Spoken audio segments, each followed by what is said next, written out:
वैजापूर तालुका एकोडी सागज येथील अंगणवाडी केंद्रात बालकांना देण्यात येणारा पोषण आहार कालबाह्य असल्याचे नागरिकांच्या लक्षात येताच परिसरात खळबळ उडाली। नागरिकांनी तात्काळ या प्रकाराची माहिती संबंधित अधिकाऱ्यांना दिली। माहिती मिळताच पोषण आहार प्रकल्प अधिकारी जाधव यांनी अंगणवाडी केंद्रात धाव घेतली व आहाराचा साठा तपासला। तपासणी दरम्यान पोषण आहारातील काही खाद्यपदार्थांची मुदत संपलेली असल्याचे स्पष्ट झाले असून संबंधित जर पावडर मुलाला खाऊ घालता असेल तर काय म्हणायचं या पंचायत समितीचा कोणत्या प्रकारचा कारभार आहे?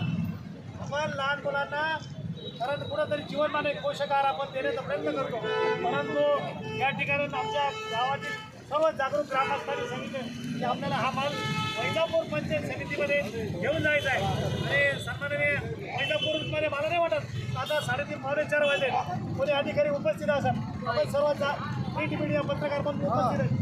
आपल्या पंचायत समितीचा कारभार रेल्वेच्या वेळापत्रकाप्रमाणे चालतो।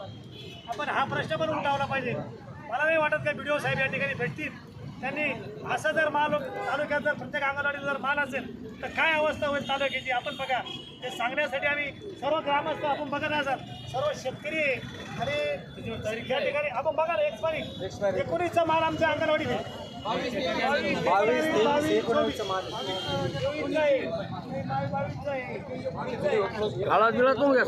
सप्लाय करणारी कोणती कंपनी तिच्यावर कारवाई करा, संबंधित अधिकाऱ्यावर कारवाई करा। ती जे हे असेल